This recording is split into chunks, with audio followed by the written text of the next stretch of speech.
Hello, everybody. G-Man here. Welcome back to the garage. Hope everyone's having a great day. Beautiful day outside. But I thought I'd come in here today. And I know in the last video I said that I was going to think about trading the blue Honda for two four-wheelers. So I did it. Okay, and I'll give you a little backstory of how everything went down. He had Yamaha Warrior posted on Marketplace, 97 Yamaha Warrior 350.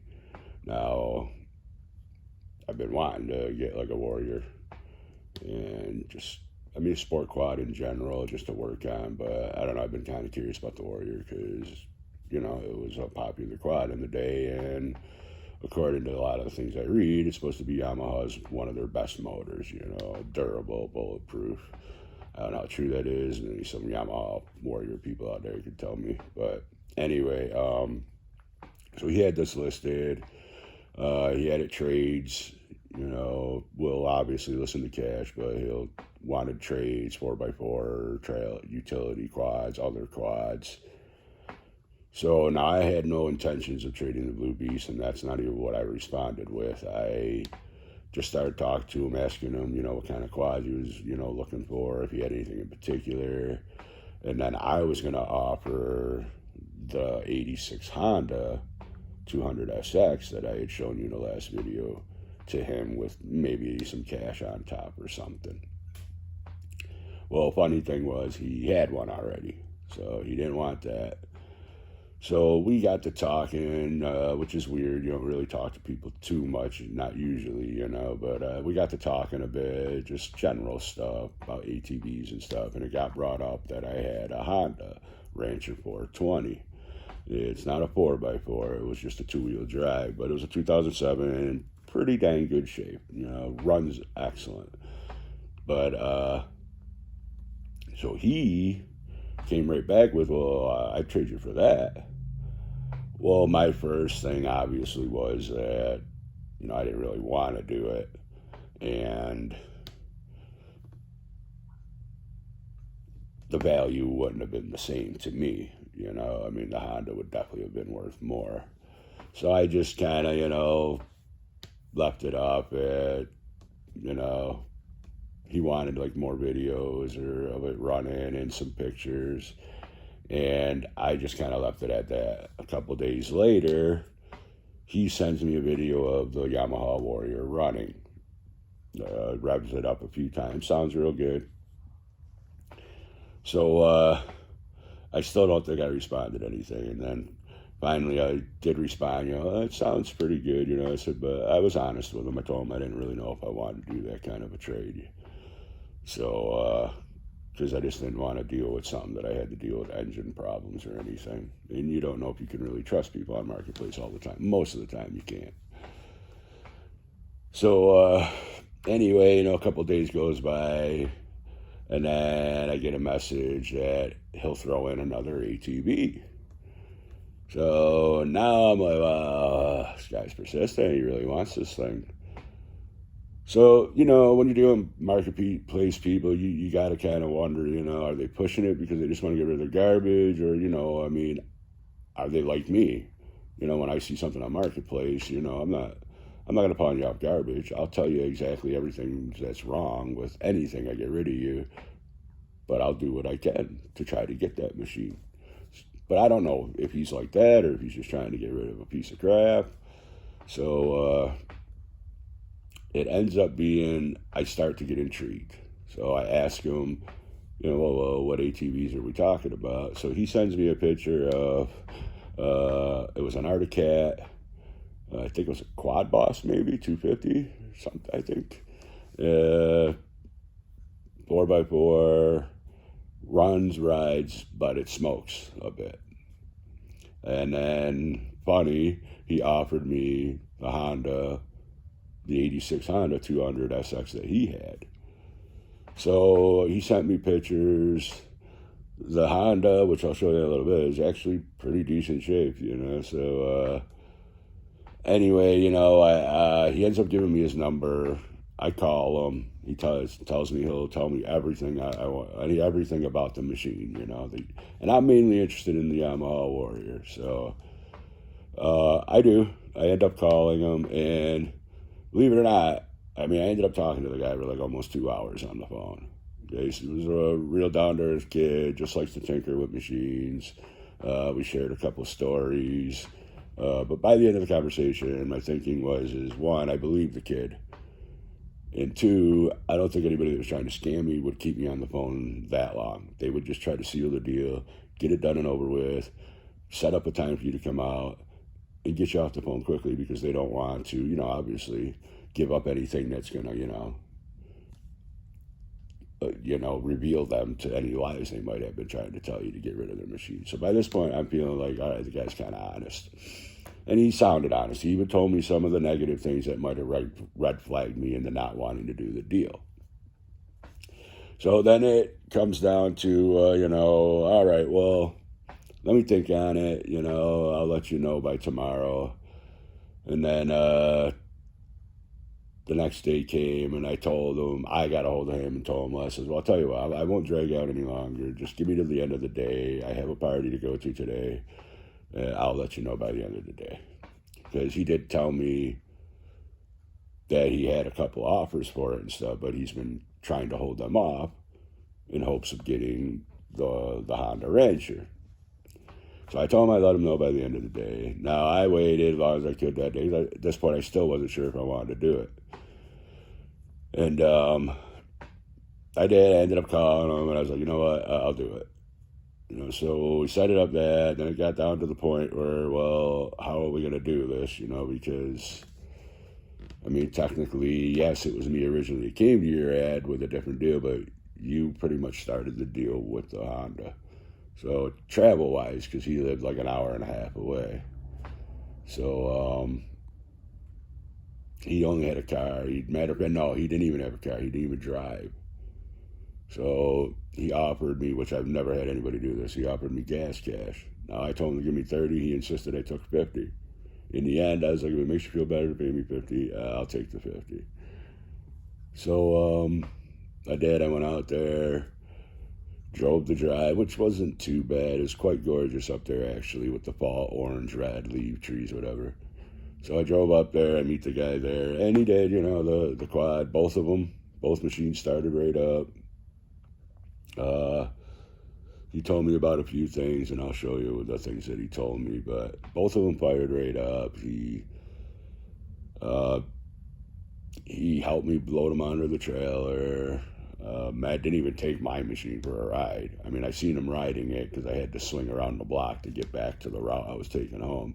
And when I went by, I did see him driving it, but when I was there, he didn't even drive it or nothing. I mean, I started it up, let it idle for him for as long as pretty much half the time I was there. They ended up being there for like an hour and a half talking to him and a friend of his, which they pulled out I guess they're rare, a Redline Arctic Cat DBX 400, but it was a pretty mean machine, I won't lie. But anyway, we sealed the deal, and it came with some extra parts and everything, and that was pretty much how the deal went down. But in the end, I guess we'll show you what we ended up with here. So here we go. There's the one. There's the Warrior. As you can see, under the cut down. It's not in perfect shape. But, like I said, I've been wanting to build one up, and this one does have a start of some parts already. So, so you can see that it has the Nerf bars already.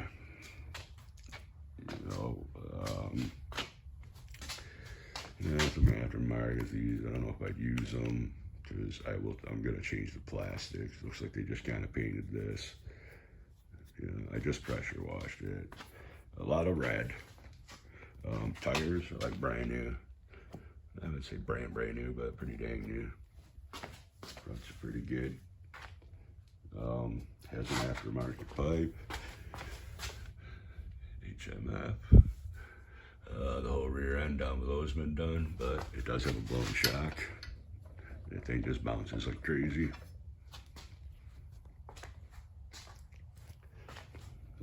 There's the bumper. Aftermarket. I'm not sure what that is. Maybe one of you guys might know. Missing the headlight. Clutch, I mean, stiff. I mean, this thing is so stiff. You have a Popeye arm, you know, by the time you're done with that. The nerve part on here, except on this side, which she told me about this, the bracket to hold the front of the nerve bar is busted, or actually I don't think it's busted. I think it's just missing the front clamp, I think. Yeah, it's just missing the front clamp on it, so maybe I can find that or something. But got JB Weld on here. He did tell me about that. Now he said that he don't even know if it needs to be on there because this is where the chain guard is, and he just said that it looks weird that I can show you on this bottom parts engine that he gave me, but the guard comes way out and it looks like the edge of this guard is right here, which might run along right here. So it doesn't look like it would be deep enough in there to crack the case.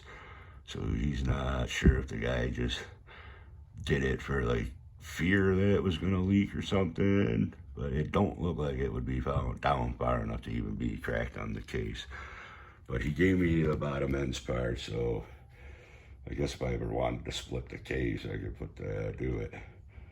But he said it sat in one spot in his garage for every time. He said he's never noticed any oil leaks or nothing on the ground, and to be honest with you, there's nothing on the ground here either, and it's been here since yesterday.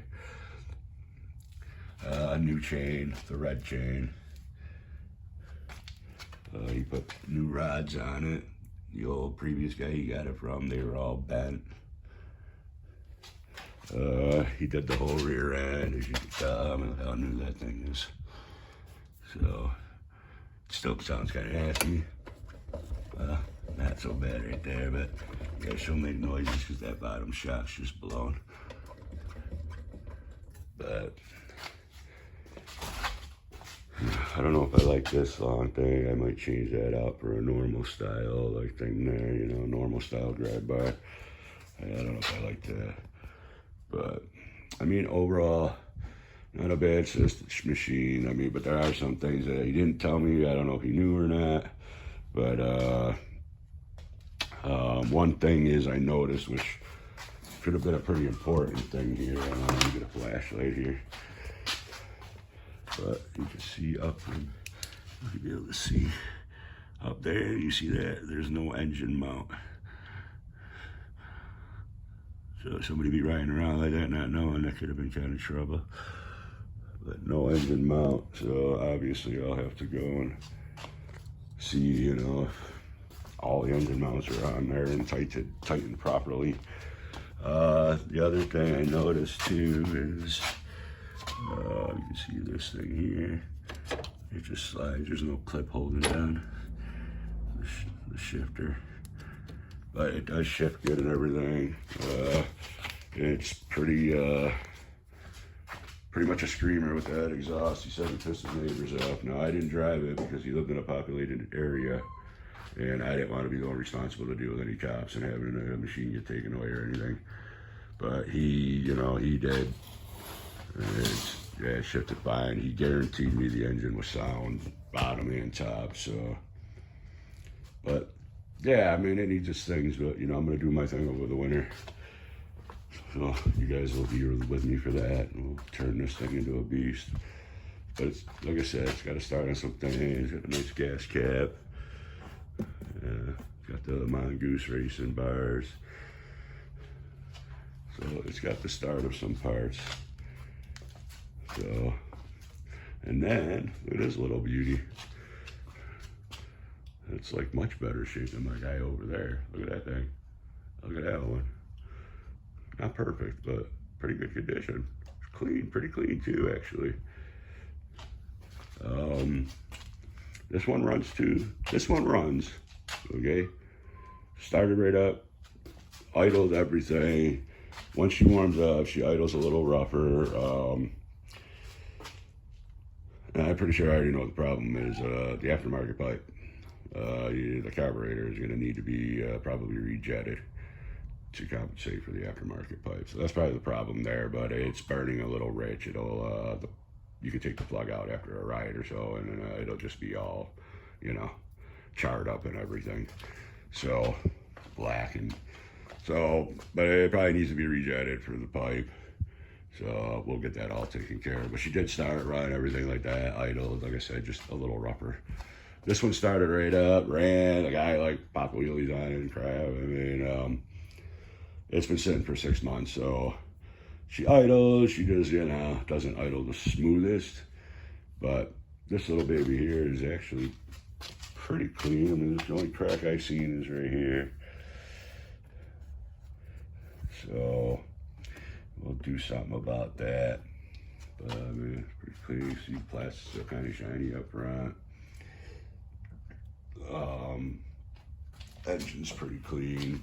Not a whole lot of rust. And there's some rust up in the front. The pipes rust. Frame's pretty good in the middle. Got a stainless Murdoch rotors. This thing works. The helmet holder. I didn't try the anti-theft device here. But both brakes work front and back on both machines, which is pretty crazy. I mean, it's got, look at the tires on those. Those are like brand spanking new.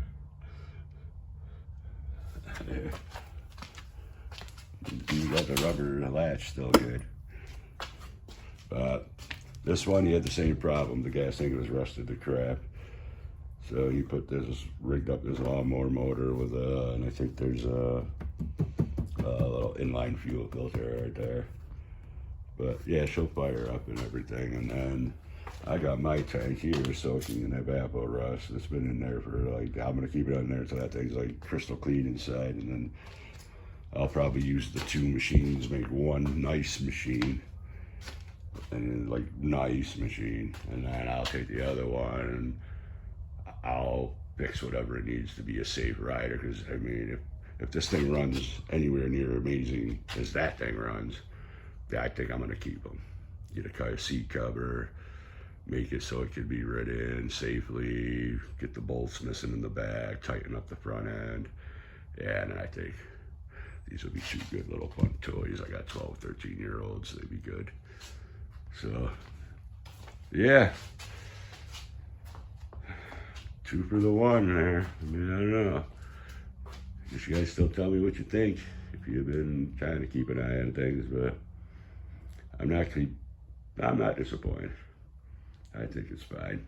Like I said, I got my winter project. So hopefully she'll be a super sweet looking quad by the time spring hits again.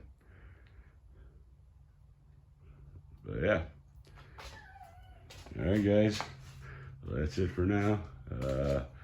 I'll get you back in the loop when we start doing things here, which with me will be quickly.